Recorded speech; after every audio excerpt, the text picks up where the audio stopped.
구약성경 1209쪽입니다. 1209쪽 에스겔 37장 1절부터 10절까지 함께 하나님 말씀을 같이 봉독을 하겠습니다. 읽어보겠습니다. 시작. 여호와께서 권능으로 내게 임하시고 그의 영으로 나를 데리고 가서 골짜기 가운데 두셨는데 거기 뼈가 가득하더라. 나를 그 뼈 사방으로 지나가게 하시기로 본즉 그 골짜기 지면에 뼈가 심이 많고 아주 말랐더라. 그가 내게 이르시되 인자야 이 뼈들이 능히 살 수 있겠느냐 하시기로 내가 대답하되 주 여호와여 주께서 아시나이다.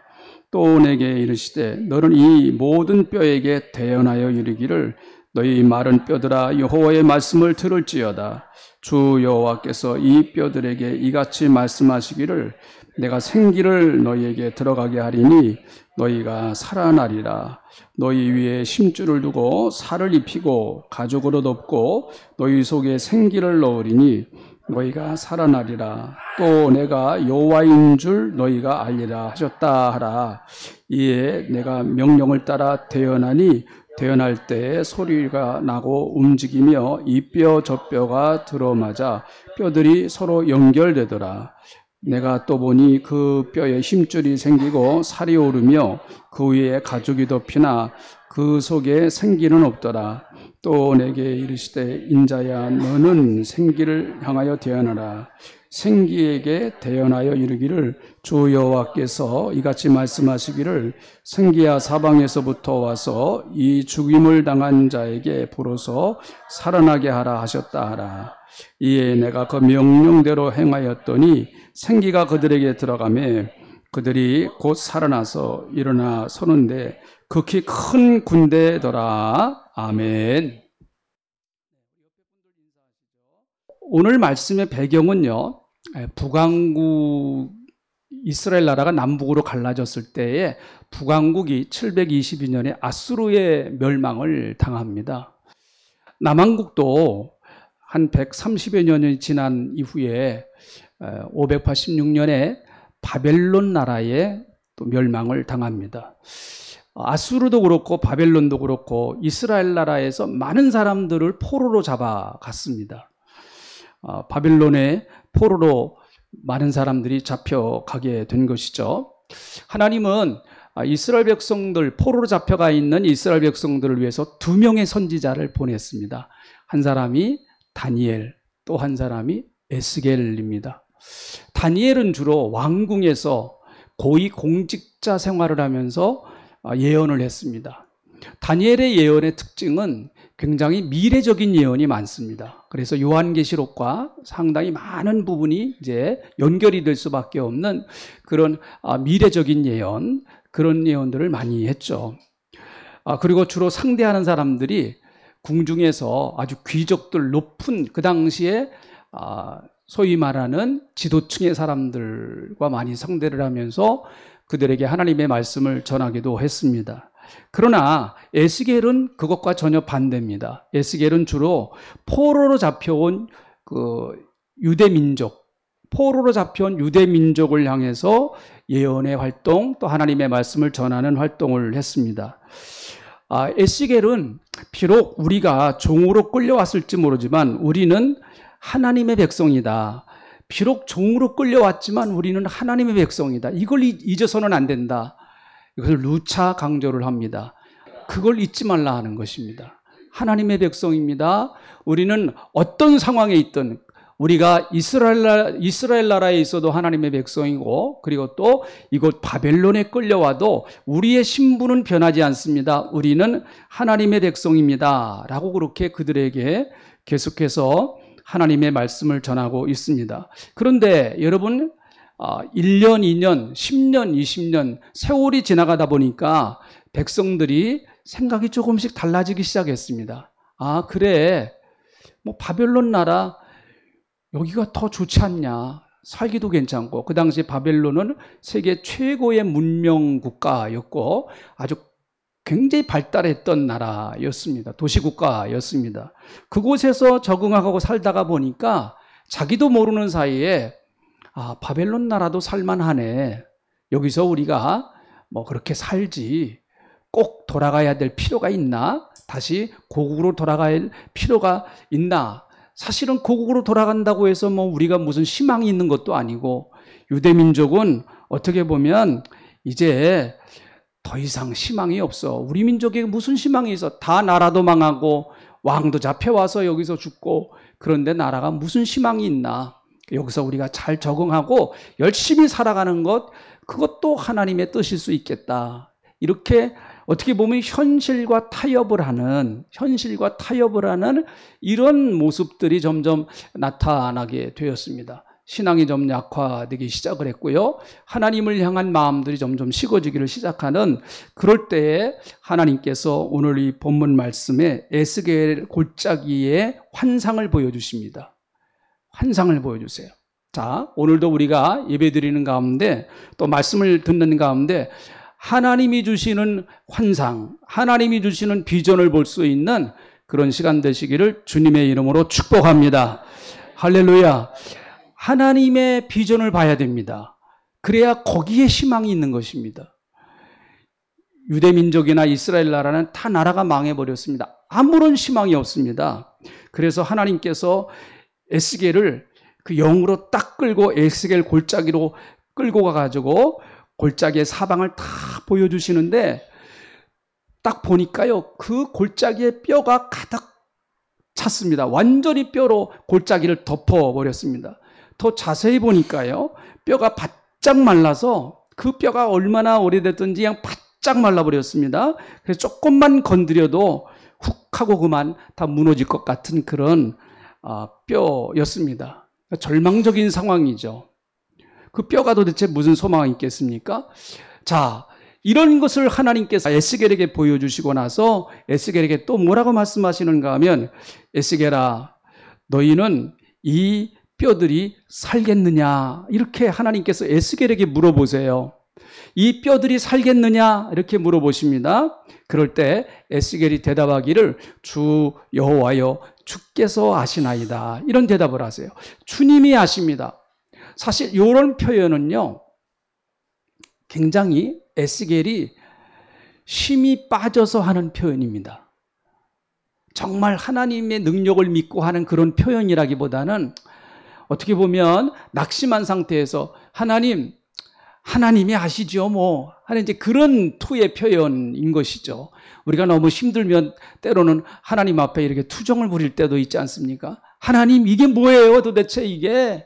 하나님, 이 환경 하나님 보고 계세요 뭐 하는 그런 투정을 부릴 때도 좀 있잖아요.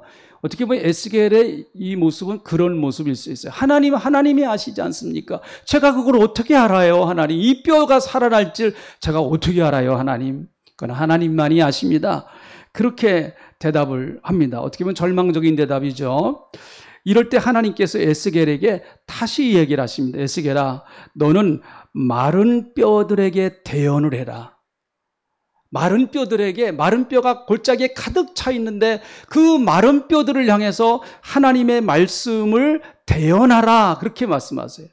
너희 마른 뼈들아, 여호와의 말씀을 들을지어다. 그렇게 외치라는 것입니다.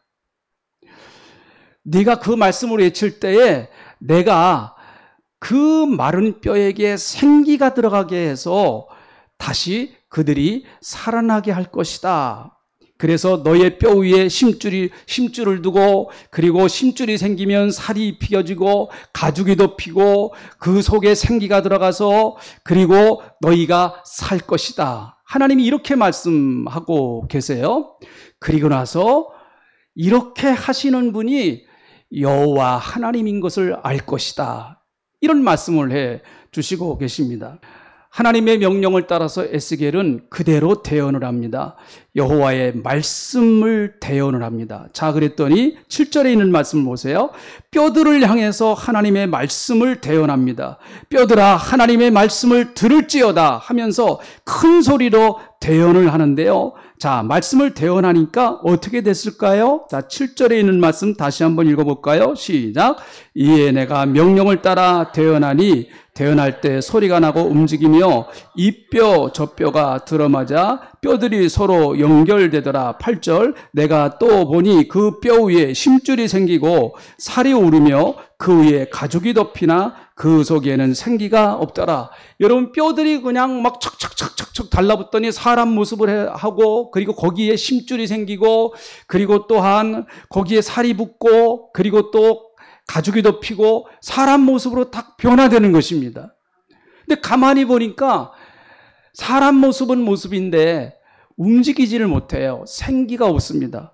그랬더니 하나님께서 다시 생기를 향해서 태어나라 이렇게 말씀하십니다. 9절에 있는 말씀 다시 한번 보시기 바랍니다. 제가 읽어볼게요. 또 내게 이르시되 인자야 너는 생기를 향하여 태어나라. 생기에게 태어나여 이르기를 주 여호와께서 이같이 말씀하시기를 생기야 사방에서부터 와서 이 죽임을 당한 자들에게 붙어서 살아나게 하라. 그렇게 말씀하십니다. 생기야 이 죽어있는 시체들에게 생기야 들어가라. 그렇게 지금 하나님의 말씀을 따라서 대언을 하고 있는 것입니다. 자, 대언했더니 어떻게 됐을까요? 10절. 자, 10절에 있는 말씀 같이 한번 읽어보겠습니다. 이에 내가 그 명령대로 대언하였더니 생기가 그들에게 들어가매 그들이 곧 살아나서 일어나 서는데 극히 큰 군대가 되었더라. 여러분 마른 뼈가 바싹 말라있던 그 마른 뼈에 하나님의 말씀을 대언하고 그리고 사람 모습이 되었을 때 생기를 대언했더니 그들이 벌떡 일어나서 큰 군대가 되었더라. 이렇게 말씀하고 계세요. 큰 군대가 되었더라. 이게 하나님이 에스겔에게 보여주신 비전이었습니다. 여러분 여기에 마른 뼈는 무엇을 상징할까요? 성경이 대답을 하고 있어요. 11절에 있는 말씀 보세요. 마른 뼈는 무엇을 상징하는 것일까요? 또 내게 이르시되 인자야 이 뼈들은 이스라엘 온 족속이라 그렇게 말합니다. 이 뼈는 무엇을 상징하는가 하면 이 뼈는 이스라엘 민족을 상징한다 그렇게 말씀하고 있습니다. 바벨론에 끌려와 가지고 종살이하는 이스라엘 민족의 영적인 상태를 말하고 있다. 그들의 지금의 영혼의 상태가 마른 뼈와 같이 바싹 말라 있고 에스겔 골짜기에 가득 차 있는 마른 뼈와 같이 그렇게 바싹 말라 있는 저 뼈와 같은 것이 지금 이스라엘 민족의 영적인 상태 또 그리고 주어진 상황의 상태다. 그렇게 말씀하십니다. 바짝 말라서 아주 흉측한 모습을 하고 있죠. 이것은 아무 소망도 없는 이스라엘 민족을 상징적으로 보여줍니다. 자, 마른 뼈를 12절에 있는 말씀을 보니까 또 하나님은 이렇게도 설명을 하셨어요. 12절. 그러므로 너는 대언하여 그들에게 이르기를 주 여호와께서 이같이 말씀하시기를 내 백성들아 내가 너희 무덤을 열고 너희로 거기서 나오게 하고 이스라엘 땅으로 들어가게 하리라. 마른 뼈를 무엇으로 비유했는가 하면 마른 뼈를 무덤으로 비유를 했습니다. 뭐 같은 의미예요. 같은 의미. 마른 뼈나 무덤이나 똑같지 않습니까? 여러분 무덤에 무슨 소망이 있어요? 무덤에 아무리 멋있게 무덤을 장식했다고 할지라도 거기에 뭐 멋있는 비석을 세워놨다고 할지라도 거기에다가 돈을 아무리 갖다가 들였다고 할지라도 무덤은 아무 소망이 없는 거잖아요. 그것과 마찬가지로 이스라엘 민족이 지금 그런 영적인 상태다. 아무런 희망도 없고 소망도 없다. 이스라엘 민족 자체도 스스로가 그렇게 생각을 하고 있었습니다. 여러분, 이것은 어떻게 보면 우리가 예수를 믿기 전에 우리의 영혼의 모습과도 같다라고 성경은 말합니다. 예수를 믿기 전에 우리의 영혼의 모습과도 같다. 여러분 예수를 믿기 전에 이스라엘 백성들이 바벨론에서 종살이하던 것과 같이 우리도 세상의 왕 마귀에게 종살이를 했어요. 그래서 에베소서 2장 1절 이하를 쭉 읽어보면 너희는 공중권세 잡은 자의 종이다. 그래서 본질상 진노의 자녀였었다. 그렇게 말하고 있습니다. 저와 여러분은 여러분 예수 믿을 때에 영적으로 어떤 상태였느냐? 다 마귀의 종이었었다. 그렇게 말합니다. 또 요한복음 8장 44절에 보니까 너희 아비는 마귀다. 그렇게 말하고 있어요. 예수 믿지 않는 사람들의 영혼은 누가 붙들고 있는가 하면 마귀에게 딱 붙들려 있다라고 성경은 말씀하고 있습니다. 자, 한 걸음 더 나가 이것은 단순히 믿지 않는 사람들의 영혼의 상태만 말하는 것이 아니고 예수 믿는 교회에서 신앙생활을 하고 예배를 드리는 저와 여러분의 영적 상태일 수도 있다라는 얘기죠. 우리 한국교회, 적게 말하면 우리 교회, 또 더 적게 말하면 목사도, 그리고 성도님들 한 분 한 분도, 개개인도 어떻게 보면 이런 영적 상태로 바싹 마른 그와 같은 상태일 수도 있다라고 하는 얘기입니다. 오늘 여러분 말씀을 들으시면서 우리의 영적 상태를 한번 말씀 앞에서 진단해보고 영적 상태를 말씀 앞에서 냉철하게 한번 바라볼 수 있는 그런 시간 되시기를 주님의 이름으로 축복합니다. 여러분, 뼈의 모습은 어떻습니까? 우선 흉해요. 흉해. 뼈를 사랑하십니까? 사람 죽은 뼈. 뼈를 끌어안고 막 자고 나는 뼈를 사랑해. 뭐 그런 사람이 있어요? 흉하잖아요. 흉합니다, 여러분. 뼈는 흉해요. 사실 여러분, 이스라엘 백성들은 하나님이 이렇게 말씀하셨습니다. 이스라엘 백성들 향해서 너희는 보배롭고 존귀한 나의 백성이다. 그렇게 말씀하셨어요. 하나님은 이스라엘 백성들을 향해서 어떻게 말씀하셨는가 하면 나는 너희의 남편이고 너희는 내 아내다. 그렇게 말씀하셨어요. 너희는 내 백성이야. 그렇게 하나님께서 이스라엘 백성들을 아주 높여주시고 귀한 자리에 앉혀주셨는데, 그런데 지금 이스라엘 백성들의 모습은 아주 흉측한 해골의 모습을 하고 있습니다. 바싹 마른 뼈의 모습을 하고 있습니다. 이것이 단순히 이스라엘 민족의 모습만일까요? 우리 그리스도의 신부인 예수 믿는 우린 다 그리스도의 신부잖아요.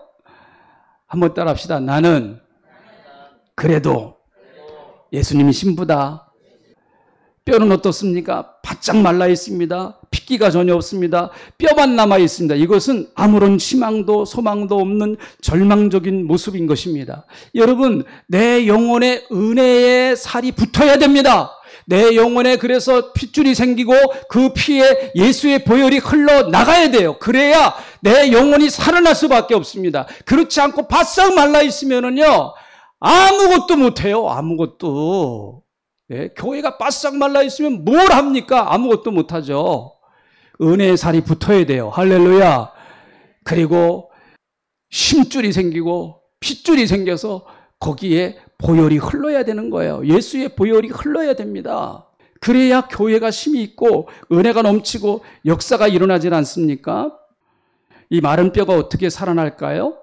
오늘 이 본문 말씀을 보니까 두 가지로 주님 말씀하셨잖아요. 첫째는 하나님 말씀을 대언하라는 거예요. 뼈들을 향해서 하나님 말씀을 대언하라, 선포하라. 다시 말하면 선포되는 여호와의 말씀을 들을 때에 마른 뼈가 살아난다는 거죠. 하나님의 말씀을 들을 때, 하나님의 말씀이 선포될 때 그 말씀이 역사에서 마른 뼈를 살릴 수 있다라고 말합니다. 지금도 역시 마찬가지입니다. 하나님의 말씀을 들어야 됩니다. 그래야 내 영혼이 살아나는 역사가 있을 줄로 믿습니다. 하나님 말씀을 듣지 않으면 절대 내 영이 살아날 수가 없습니다. 시편 19편 7절부터 10절, 이건 같이 한번 읽어보죠. 여호와의 율법은 완전하여 영혼을 소생시키며 여호와의 증거는 확실하여 우둔한 자를 지혜롭게 하며 여호와의 교훈은 정직하여 마음을 기쁘게 하고 여호와의 계명은 순결하여 눈을 밝게 하시도다. 여호와를 경외하는 도는 정결하여 영원까지 이르고 여호와의 법도는 진실하여 다 의로우니 금 곧 많은 순금보다 더 섬할 것이며 꿀과 송이 꿀보다 더 달도다. 아멘. 이게 누구의 고백인가 하면 다윗의 고백이에요. 다윗의 고백. 다윗은 이토록 하나님의 말씀을 그렇게 사랑했고, 그리고 하나님의 말씀의 그 은혜의 맛을 알았던 사람이에요. 꿀송이보다 꿀보다 더 답니다. 하나님의 말씀이 이렇게 답니다. 여러분, 신앙생활을 하시면서 꼭 제가 여러분에게 부탁을 드립니다. 신앙생활을 하시면서 적어도 한 번은요, 말씀의 맛이 정말 이 꿀송이보다 더 달다라고 하는 이런 체험을 좀 해야 돼요. 해야 됩니다. 한 번은 해야 돼요. 막 하나님 말씀의 맛이, 이 말씀의 맛이 너무너무 꿀송이보다 귀한 거예요, 이게. 그럴 때 영이 살아나는 거예요. 영이 살아나는 거예요. 꿀은 보약이잖아요.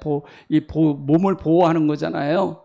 하나님의 말씀이 내 영을 파고 들어가서 내 영을 살려야 됩니다. 생수 같은 말씀, 방망이 같은 말씀, 불과 같은 말씀, 공과 같은 말씀의 생기로 내 영혼의 밭을 완전히 갈아엎어 놓고 거기다가 씨를 뿌려야 되는 것이죠. 말씀을 들을 때, 말씀을 읽을 때, 공부할 때 하나님의 말씀을 믿고 사모하면서 듣는다고 하면 그 말씀은 살아있기 때문에 분명히 내 영혼 속에 역사하고 내 영혼을 새롭게 하고 내 심령을 치료하는 놀라운 역사가 일어날 줄로 믿습니다.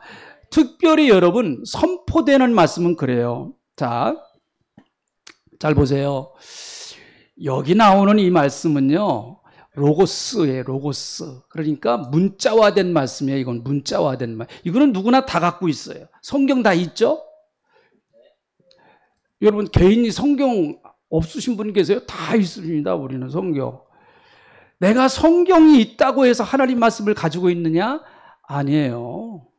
이건 그냥 문자화된 책이에요. 책. 성경책. 말 그대로 성경책. 그런데 이 성경책에 나오는 이 문자화된 말씀이 말씀을 듣는 순간이든지 아니면 내가 하나님의 말씀을 묵상하는 순간이든지 뭐 큐티를 하는 순간이든지 어떤 계기가 돼서 이 말씀이 살아서 꿈틀꿈틀 내게 역사하고 내 심령을 막 휘집어서 내 영혼을 완전히 새롭게 하는 살아있는 말씀으로 내게 다가오는 때가 있어요. 그게 내 말씀이에요. 이것은 객관화된 말씀이에요. 객관적으로 누구에게나 보편적으로 주신 말씀이에요. 이 보편적으로 주신 말씀이 내게 주관화될 때, 내 것이 될 때 그것은 레마라고 그래요. 레마, 살아있는 말씀으로 확 꽂혀질 때에 거기에 역사가 일어나는 거예요. 그래서 어떤 사람은 하나님의 말씀을 들을 때 저거지. 그래, 하나님이 오늘 저 말씀을 내게 주시는 거야 하면서 그 말씀을 딱 붙들고 믿고 나갈 때 병도 고쳐지고요. 문제도 해결되고요. 역사도 일어나고요. 자, 아멘 합시다. 아멘. 그래서 말씀이 내 말씀이 될 때 그 말씀이 나를 살리는 거예요. 나를 살리는 겁니다. 그게.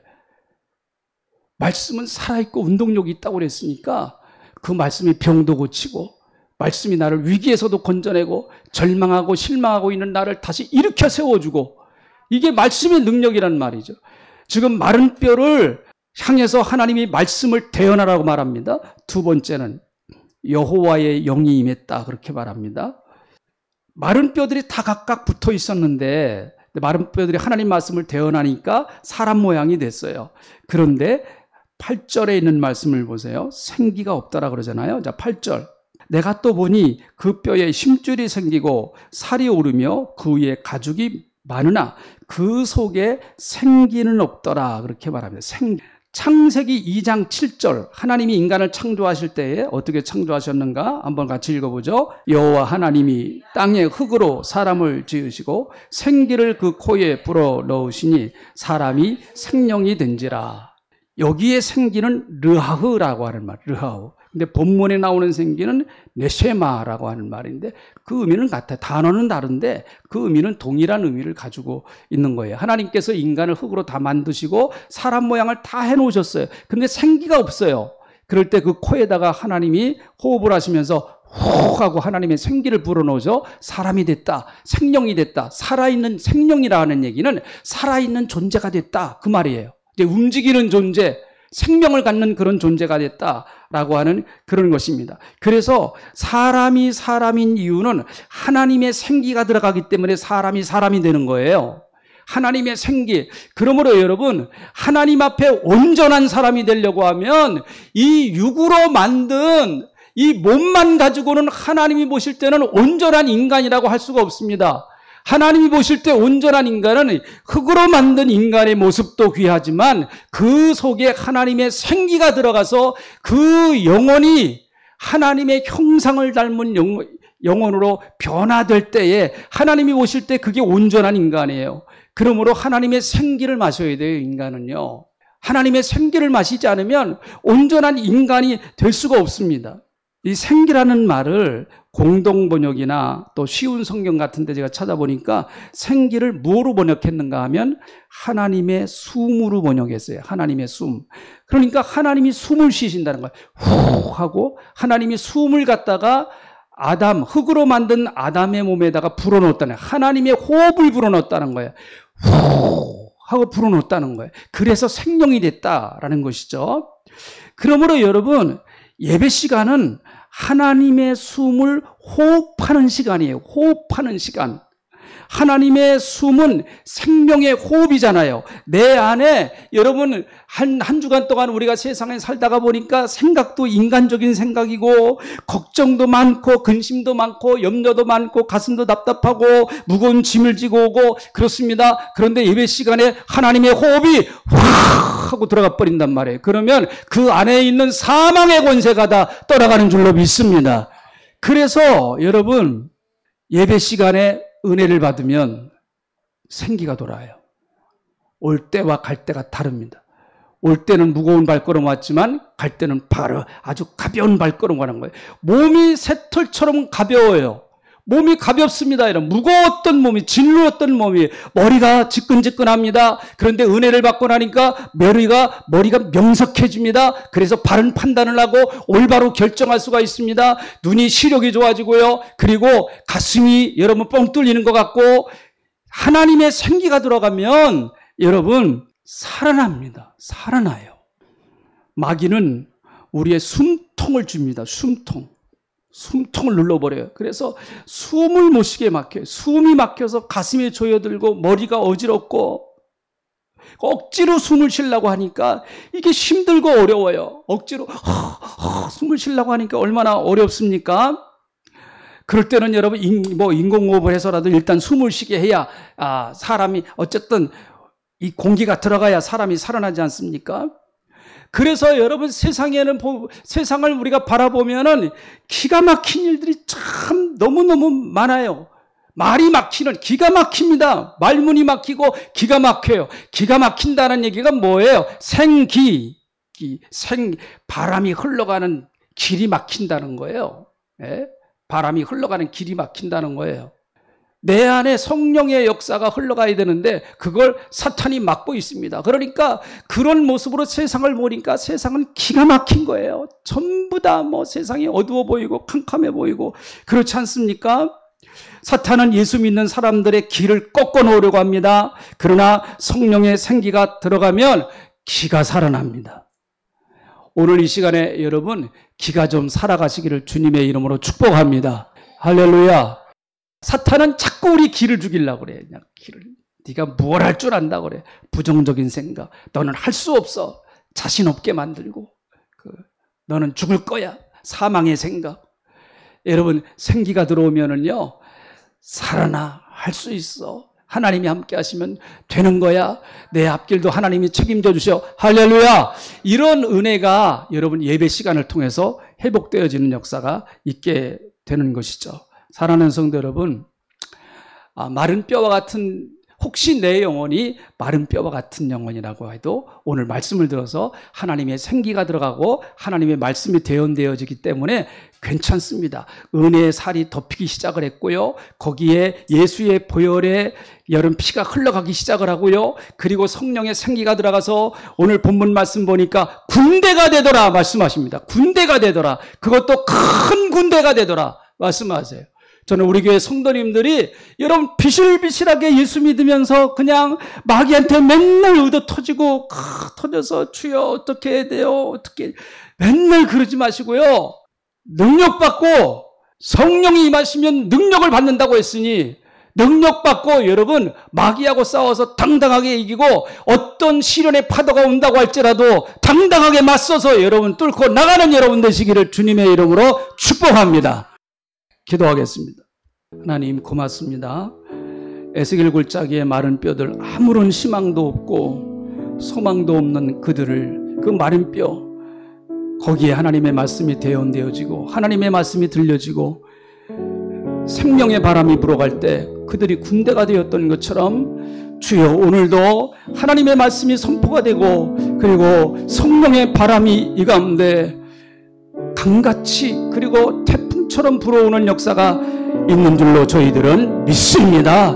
하나님, 우리가 그저 좌절하고 절망하고 낙심하고 실패한 모습으로 늘 그렇게 마귀에게 끌려다닐 수 없습니다. 주님, 끊어버리고 이제는 성령에 붙들리는 사람이 되게 하시고 하나님의 권능에 붙들리는 사람들이 되게 하여 주시옵소서. 감사합니다. 예수님의 이름으로 기도하옵나이다. 아멘.